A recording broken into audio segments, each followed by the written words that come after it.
Pessoal, primeiro, boa noite para todo mundo. Obrigado pela atenção de vocês e a oportunidade da gente conversar um pouquinho sobre esse tema.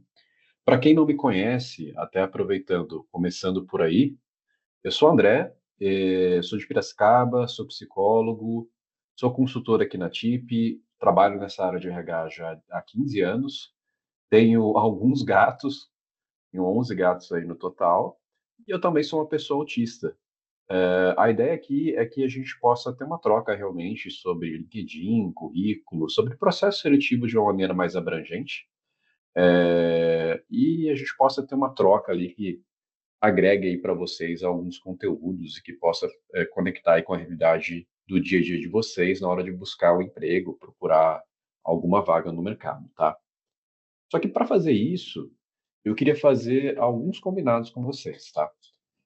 Para esse evento em específico, eu pedi para ser liberado o acesso ao microfone de vocês, justamente para que a gente possa conversar e a gente possa interagir. Então, vocês estão com acesso ao chat e estão também com acesso ao microfone, tá? Então, a ideia é realmente que a gente possa conversar, trocar algumas ideias e a gente possa realmente ir conversando durante essa barra apresentação, barra roda de conversa aí que a gente vai ter, tá? Eu comentei ali que eu tenho alguns combinados e uma pergunta. Então, esse é o principal combinado, tá? Eu quero que vocês interajam, eu quero que vocês perguntem mesmo durante a apresentação, mas eu também tenho uma pergunta para fazer para vocês antes da gente começar. A ideia é que eu defina e traga ali exemplos baseados no dia a dia de vocês, que eu consiga conectar com coisas que vocês vêm vivenciando, que vocês vêm experimentando durante os processos seletivos. Então, antes da gente começar, eu queria fazer um exercício rápido com vocês.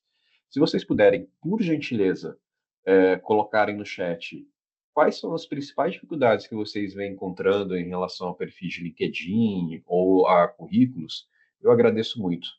Vou dar alguns segundinhos aí para vocês pensarem e poderem escrever aqui na caixa de mensagem aqui. E com base nisso também eu vou puxando o conteúdo da nossa conversa, e da nossa apresentação de hoje, tá? Então vou dar só uma pausa aqui na minha apresentação para poder também enxergar aqui o chat de vocês. Mas fiquem à vontade para digitar e trazer alguns questionamentos ali que vocês sentem ali no dia a dia, tá?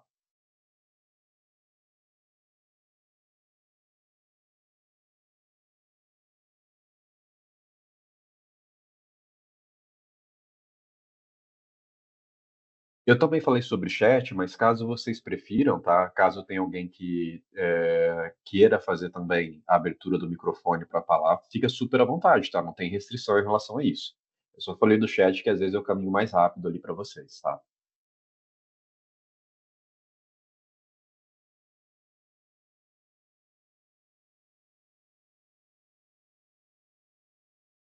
Diz aqui que o chat não está disponível.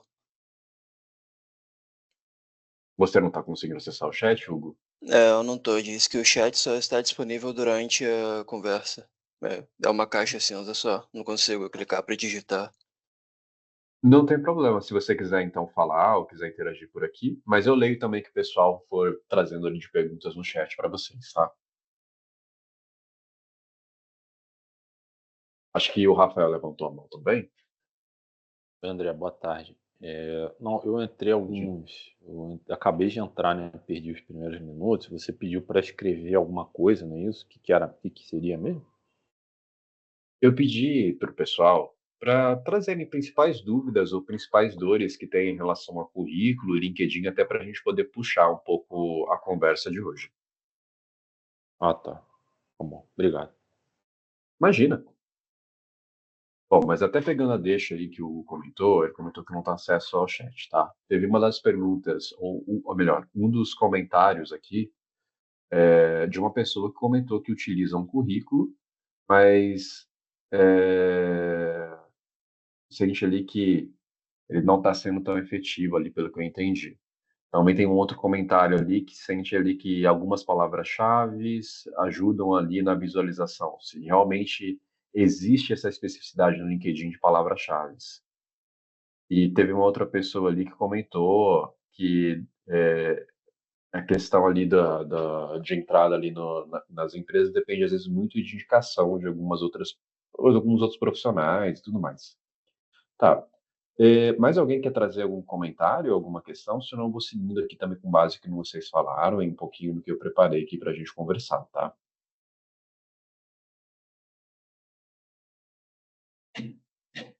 Tranquilo? Perfeito, então. Pessoal, eu queria fazer algumas perguntinhas para vocês, então, até se vocês puderem utilizar até os recursos aqui do Teams. Ali em cima existe a opção levantar a mão. Não sei se todo mundo conhece, mas essa opção aqui. Eu gostaria que levantasse a mão quem está ativamente procurando uma vaga de emprego nesse momento.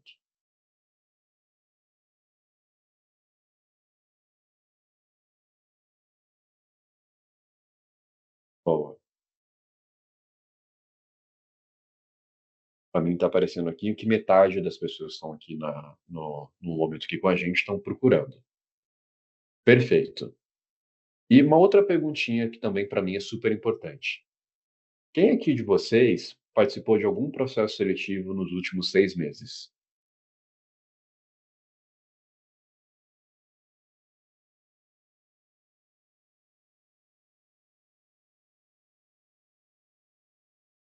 Boa. Mais algumas mãozinhas aí levantando, tá? Bom, por que que eu estou perguntando um pouco sobre isso? E até trazendo um pouco para vocês, tá? Vou voltar aqui a minha apresentação para a gente poder conversar.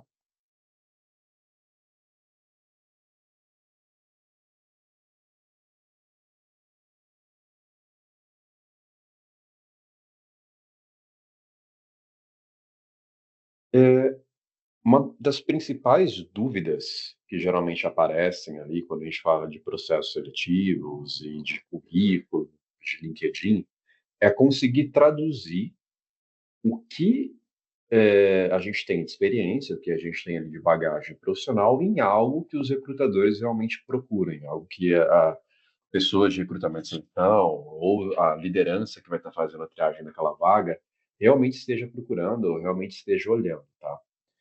Só que esse jogo ele começou a mudar de um tempo para cá. Eu não sei se vocês começaram a reparar isso e por isso que eu até perguntei sobre esses últimos meses, né?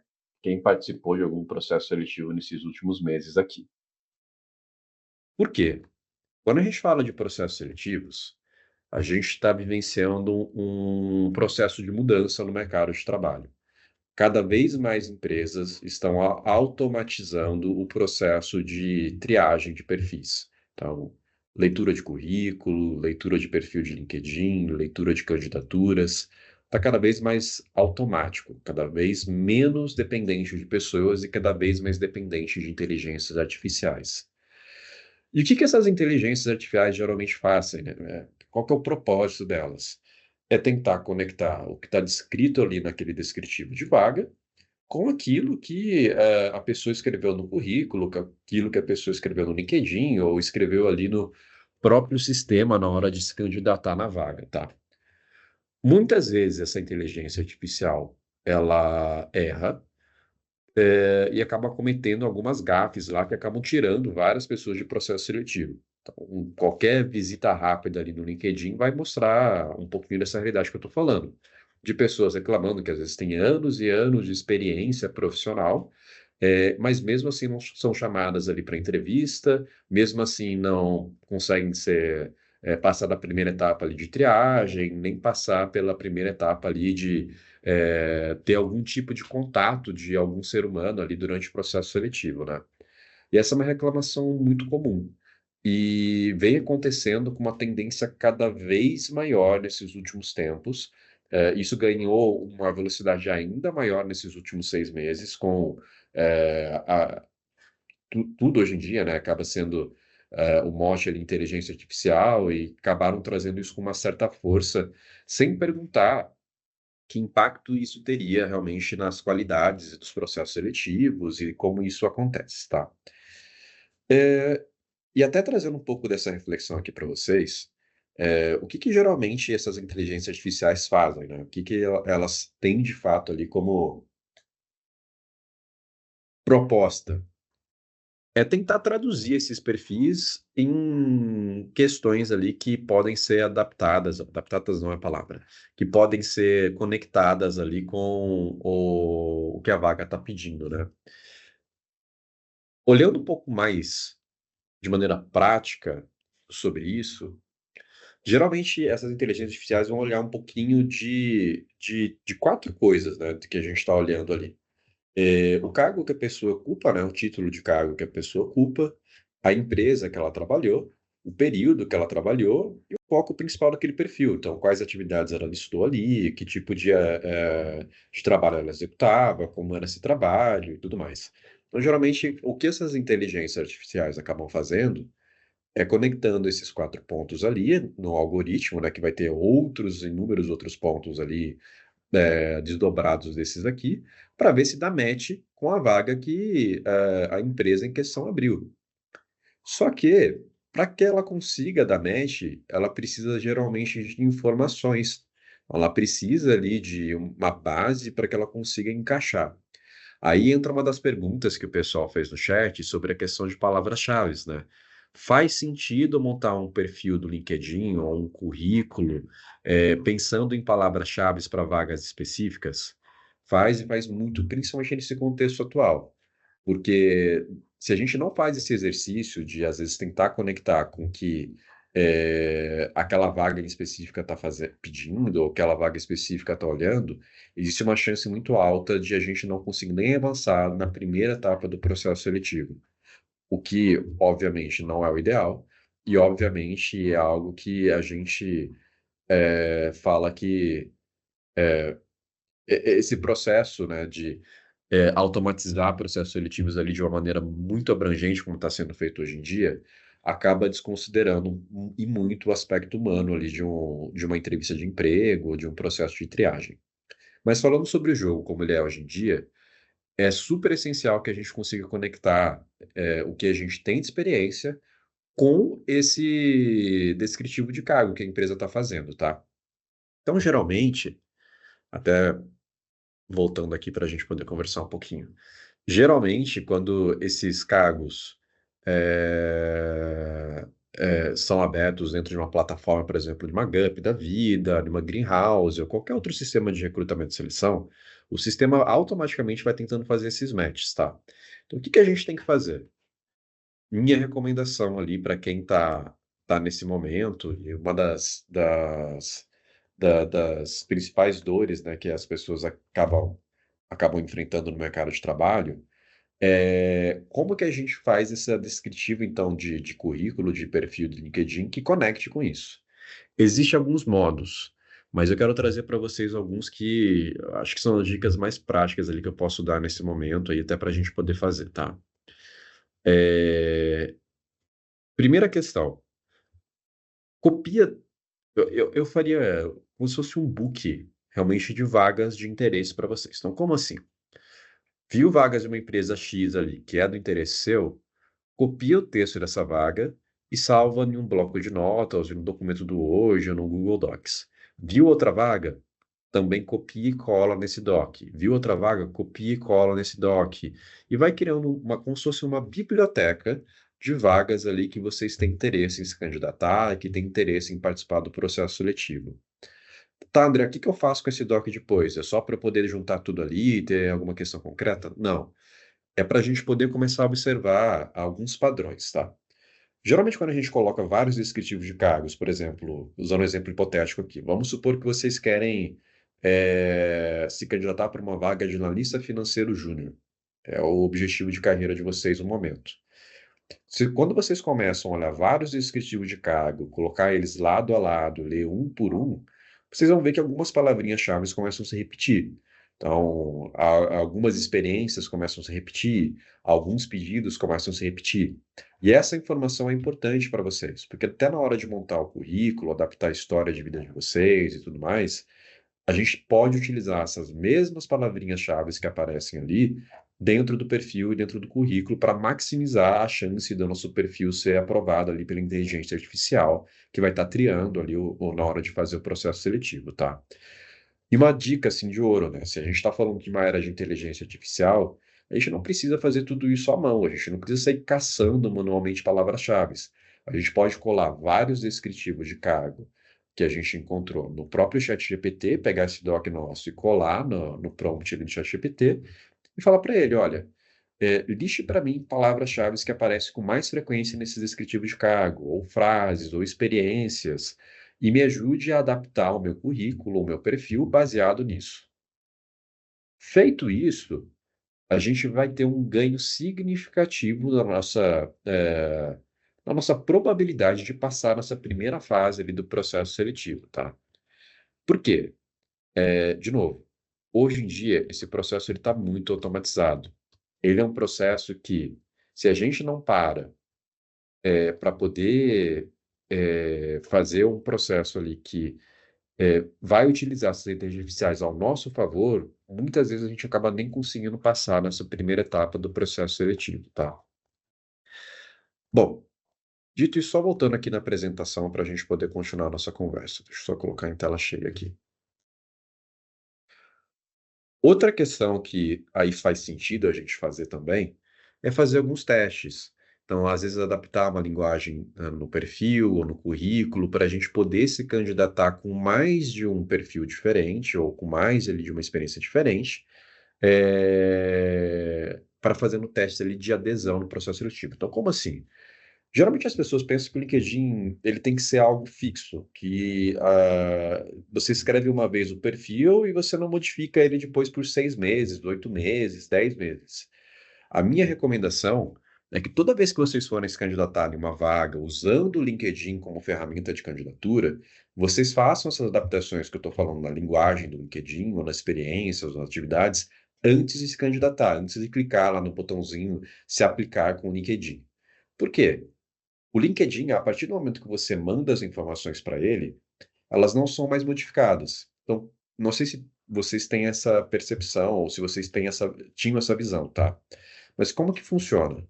Quando você se aplica no LinkedIn, usando o LinkedIn, ele vai pegar uma fotografia do seu perfil como está naquele momento e usar aquele momento para poder depois jogar as informações ali para o recrutador.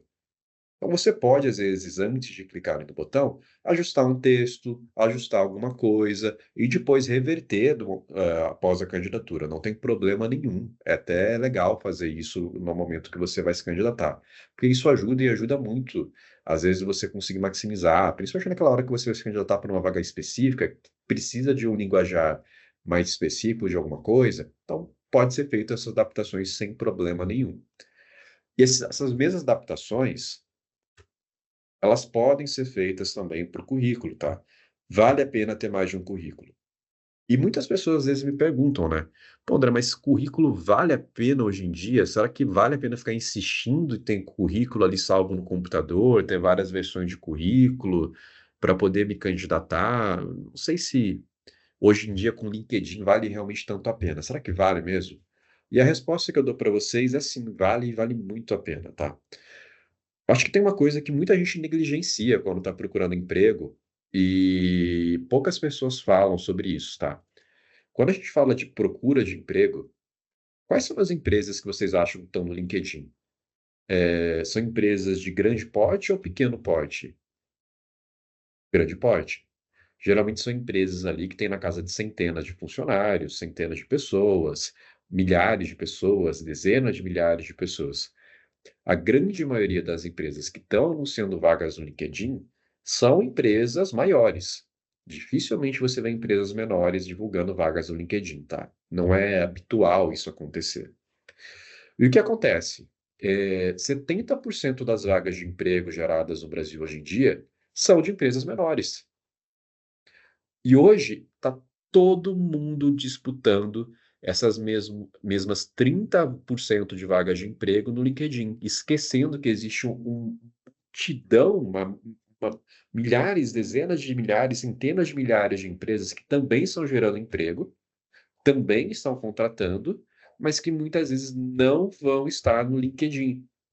São empresas que muitas vezes vão passar desapercebidas para o radar da grande maioria de pessoas. Aí a gente começa a ver aquele efeito lá que você já deve ter sentido isso na prática, né?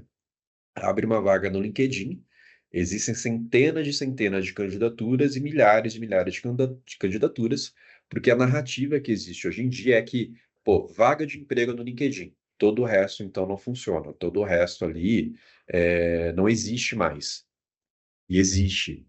E existe uma quantidade gigantesca, que é muitas vezes ignorada por quem está procurando emprego hoje em dia, tá? E André, onde que eu acho essas vagas? Porque eu não sei onde procurar, não sei como fazer isso, eu não sei onde olhar isso. Para mim, às vezes, é muito difícil essa busca ali. É, um bom caminho para começar a procurar vagas de empresas que às vezes não estão indexadas no LinkedIn é justamente procurar no outro segundo maior indexador de vagas do mundo, que é o Google. É, muitas pessoas às vezes acabam não utilizando o Google como uma ferramenta de procura de vagas, mas deveriam e devem utilizar diariamente, principalmente estão nessa busca ativa de emprego, tá? Então é jogar, por exemplo, lá na busca do Google, vaga de analista financeiro júnior na minha cidade, vaga de analista sei lá o quê na minha cidade, vaga de programador em tal lugar. O Google vai trazer resultados para vocês que são importantes, que ajudam muito a identificar onde estão essas outras vagas ali, tá? Porque geralmente empresas menores vão divulgar vagas aonde? Ou em portais menores, que não LinkedIn, ou divulgar diretamente na página de carreira delas. Então, são os dois lugares ali que a gente tem que utilizar o Google a nosso favor para poder realmente conseguir encontrar essas posições e parar de disputar a tapa, aquelas vagas no LinkedIn que às vezes vão estar com uma quantidade gigantesca de candidatura. Se o seu objetivo for conseguir, às vezes, uma recolocação profissional e você não tem essa preferência de trabalhar em uma grande empresa ali com seus milhares de colaboradores, vale muito a pena procurar canais alternativos que às vezes não estão ali no LinkedIn para conseguir acessar essas vagas, tá? Não dá para, às vezes, ficar disputando a tapa todas as vagas que aparecem ali no mercado, porque isso acaba sendo muito cansativo, né? Teve algum comentário ali no chat de uma pessoa que comentou sobre que tem uma dificuldade em encontrar vagas para pessoas que ainda estão começando em determinada carreira. Aí eu trago uma dica similar a essa que eu trouxe agora, tá? Geralmente, quando a gente fala de empresas maiores, a gente tem algumas estruturas e algumas barreiras que são impostas ali em termos de processos seletivos, tá? Eu acho que, não sei se todo mundo já teve essa experiência de trabalhar em uma empresa grande ou passar por uma empresa maior, mas geralmente essas empresas acabam tendo ali estruturas de cargos e salários. O que seriam cargos e salários? É como se fosse uma, uma definição, né? Uma regrinha ali que existe dentro da empresa de quais são os cargos que existem. Então, tem lá uma listinha com todos os cargos possíveis de serem ocupados na empresa. Tem ali uma listinha também com todos os salários possíveis de serem trabalhados na empresa. E existe também, baseado nisso, uma série de requisitos para todos esses cargos, né? Então, cargos ali, por exemplo, de programador, front-end, sênior numa empresa XYZ, vai ter ali seus requisitos técnicos para poder ocupar essa função.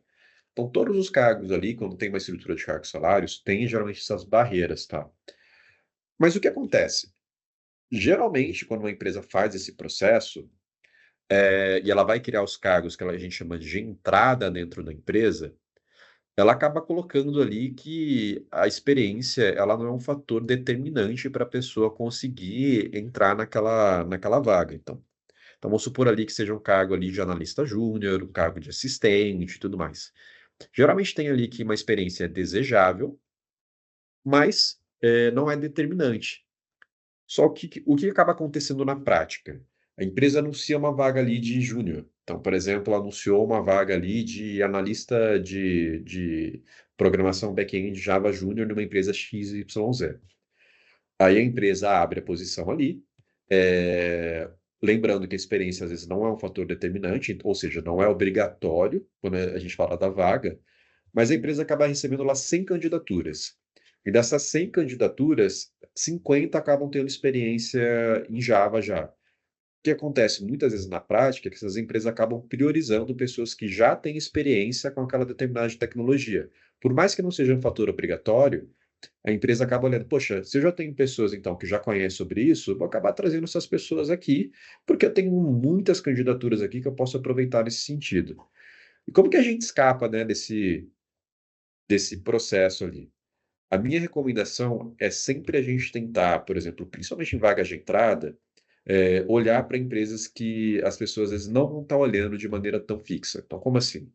Olhar para empresas menores, olhar para empresas ali que vão estar começando, por exemplo, startups, outras empresas ali que estão em um processo ali de aprendizado também.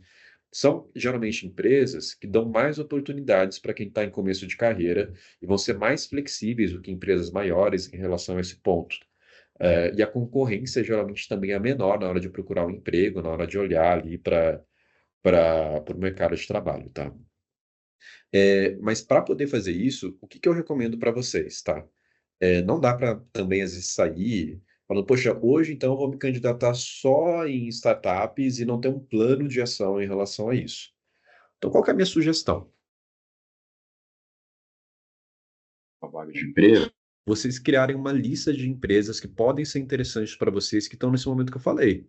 Então, o Google, o ChatGPT, outras inteligências artificiais são aliados de vocês nesse momento. Então, pedir ali para, por exemplo, um Google da vida, um ChatGPT, um Gemini ou qualquer outra ferramenta que vocês utilizem inteligência artificial. Liste empresas perto de mim que tenha até tantos colaboradores e que trabalham com essa, essa e essa função. Eles vão te ajudar a encontrar essas empresas ali e vão conseguir te dar uma base para vocês saberem aonde começar a busca de vocês. Feito isso, eu falo que existe um processo que acaba sendo muito útil nessa questão. Uma coisa é você mandar, por exemplo, uma candidatura para uma empresa diretamente no site de carreira ou no anúncio de vaga. Outra coisa é você mandar um anúncio, responder um anúncio, na verdade, de emprego, ou responder um anúncio de vaga, de uma empresa que é menor, e se conectar com as pessoas daquela empresa, por exemplo, via LinkedIn. Então, eu recomendo muito que esse processo seja feito. Geralmente, em empresas pequenas, as pessoas têm uma tendência a responder com uma facilidade maior do que em empresas grandes, tá?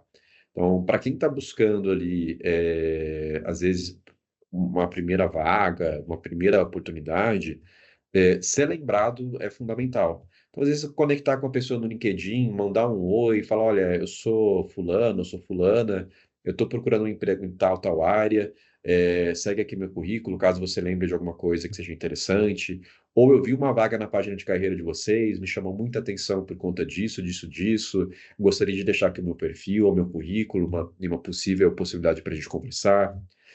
Esse exercício não costuma funcionar em empresas maiores, mas funciona e funciona muito bem em empresas menores, como startups, como empresas que estão começando, empresas que têm ali na faixa de até 100 funcionários, acaba tendo um retorno legal, tá? Óbvio, não existe só vagas de emprego em empresas menores, mas eu estou querendo dizer para vocês que esse é um caminho que pode ser adotado para vocês na hora de buscar algo no mercado. Bom, eu falei um pouquinho, eu fiz um monólogozinho sobre alguns temas, tá? Mas eu queria deixar também um espacinho aqui para vocês. Vocês querem aproveitar e perguntar alguma coisa antes da gente continuar a conversa? Então, trazendo alguma questão, falando sobre algum ponto. Pode falar direto, tá? Não precisa se preocupar com isso, não. Pode abrir o microfone e perguntar. Posso começar então? Com certeza. Então, André, eu tenho muitas dúvidas, coisa de mudança de carreira. Eu estou não agora, né? Mas eu estou estudando, já decidi a carreira que eu quero fazer. Eu estou no processo de estudo aí que vai demorar, né? E, e assim, eu tenho uma série de, eu confesso que eu tenho temores assim de eu não conseguir êxito na minha mudança de carreira. Você esclareceu agora. Eu até complementei o comentário aí de falta de experiência. É um temor que eu tenho, mas acho que você já deu um pouco de luz aí. Uma coisa um temor assim específico que eu tenho é a coisa do etarismo, porque eu já tenho 42 anos e por vezes eu acho que por mais assim que eu esteja bem insatisfeito com o meu emprego, a minha carreira atual, por vezes eu acho que eu tenho achado que já passou da hora de eu fazer mudança de carreira, entendeu? E que mais assim, você também falou aí da questão assim da experiência, você citou as startups, né? Mas até onde eu sei, eu não sei, eu conheço bem pouco, assim, meu conhecimento de startup é quase zero, né? Pelo que eu sei, é um ambiente, assim, extremamente exigente, né? E como a gente está aqui num ambiente de autistas, né, de pessoas do TEA, será que o ambiente startup é muito pesado para quem é do TEA, no geral, assim, ou sim? Rafael, até trazendo um pouco sobre essas questões, tá? Primeiro, obrigado por compartilhar um pouquinho aí e trazer um pouco das questões aí que estão afligindo você nesse momento. Sobre uma questão que você trouxe, eu acho que passa muitas dúvidas, né, na cabeça de uma pessoa autista na hora de procurar um emprego. Tem essas questões que você comentou, sobre será que o ambiente que eu vou estar me candidatando ele é um ambiente adequado? Será que o local que eu vou entrar é um local que eu vou me sentir confortável? Não vou? Tem muitas dessas reflexões que precisam ser feitas e realmente precisam ser feitas na hora de participar de um processo seletivo, tá? Eu sei que vai ser um pouco frustrante, o que eu vou falar aqui agora, mas eu preparei um conteúdo voltado exatamente para isso na hora do processo seletivo. Então, na quinta-feira, eu vou falar exatamente sobre esse tópico e eu vou trazer também algumas questões que eu acho que são importantes, tá? O que que vocês podem perguntar para as empresas, até para poder identificar se aquele ambiente vai dar match com vocês ou não? Porque a entrevista ela tem que ser um processo de dois lados. Assim como a empresa pergunta coisas para vocês, vocês também têm que perguntar coisas para empresas para poder identificar, pô, será que vai dar match? Será que eu vou conseguir trabalhar aqui? Será que eu vou me sentir confortável? Será que é um ambiente que eu gostaria de estar? Então, tem coisas que a gente pode fazer para poder mitigar os riscos ali de às vezes, de entrar em uma empresa que a gente não vai se adaptar. Então, eu vou responder um pouquinho de maneira mais aprofundada sobre isso na quinta, mas já trazendo algumas palhinhas de algumas coisas sobre isso, tá? Em relação à questão de startups e tudo mais, a resposta que eu traria para você depende. Existem startups com culturas maravilhosas que são super inclusivas para pessoas autistas, e existem startups que realmente vão ser, como você falou, sangue nos olhos, metas acima de tudo e tudo mais. Tudo depende da cultura da empresa. Não dá para falar que todas vão ser iguais, mas tem realmente empresas que têm uma cultura mais acelerada, que muitas vezes acabam colocando metas acima de pessoas, e tem empresas que realmente são bem humanizadas e vão conseguir fazer esse processo de inclusão de pessoas autistas de uma forma muito capaz e muito bem feita, inclusive. Temos aqui clientes da própria TIP, que são startups que fazem esse processo de maneira muito bem feito, tá? Então depende muito do tipo de empresa. Mas eu prometo que na quinta-feira eu trago dicas bem práticas de como a gente consegue identificar e fazer esse diagnóstico da empresa também, para que a gente consiga identificar se aquele ambiente vai ser ou não bom para a gente também, tá? Camila, vi que você levantou a mão também, pode falar.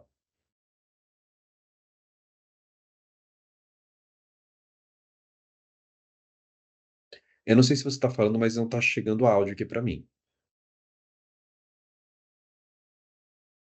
Agora me ouve? Agora sim. Ah, tá bom. Boa noite, primeiramente, né? Eu gostaria de entender até como que funciona, principalmente quando a gente vai montar o nosso currículo, como que a gente coloca ali, como que a gente aborda para a empresa a nossa deficiência. Se a gente Perfeito. tem que fazer uma aba separado, se é como se fosse uma nota, porque, na verdade, eu tive o meu diagnóstico dentro da empresa, né? Uhum. Por diversos fatores, assim, coisas que incomodavam os meus colegas e passaram a me incomodar por, uh, por perguntas, né? Às vezes não é nem pergunta maldosa, mas algumas perguntas que me incomodavam bastante eu acabei procurando o diagnóstico. Então, eu ainda não passei por novas experiências, né? Inclusive, eu estou à procura de novas oportunidades e gostaria de entender como que tu vê isso e como que a gente pode ajustar, né, no currículo. Perfeito. Até uma questão que é super relevante, né? Eu acho que essa dúvida, ela tá no top 3 ali de perguntas mais frequentes aí que eu acabo recebendo de pessoas autistas em processos seletivos. Existe essa pergunta dessa forma assim, e uma segunda pergunta que eu sempre escuto é se eu devo ou não falar sobre o diagnóstico. E até queria fazer se vocês puderem, e eu até agradeceria se vocês fizessem isso, se essa é uma dúvida que vocês têm. Quem puder levantar a mão aqui só para poder ver se é uma dúvida também compartilhada, se deve-se ou não falar sobre o diagnóstico no processo seletivo.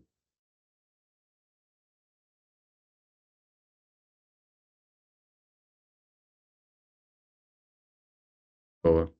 Já deu para ver ali que é uma dúvida bem frequente, né? Bom, pessoal, trazendo algumas questões relacionadas a isso, tá?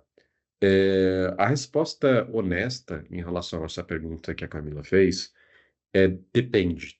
Depende de qual empresa a gente vai estar se candidatando, a gente vai fazer essa comunicação de uma forma, tá? Existem empresas, por exemplo, que durante o próprio processo de candidatura dela, por exemplo, na página de inscrição na vaga, ela pergunta claramente: você é ou não uma pessoa com deficiência? Então você só tem uma opção binária ali, do tipo sim ou não.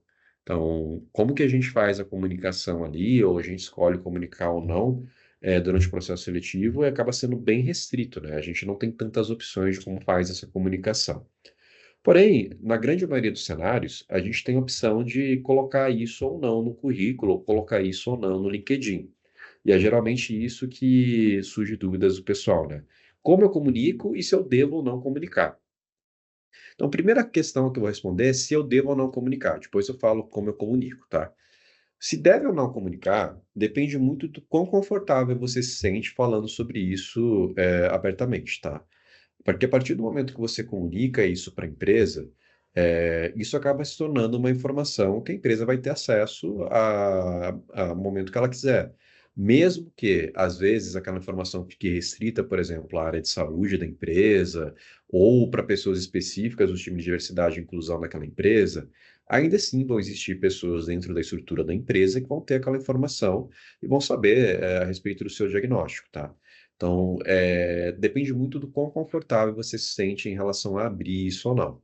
Porque não dá para a gente falar também que todas as empresas são empresas maravilhosas, que são compreensivas e que são super justas quando a pessoa fala abertamente sobre o diagnóstico.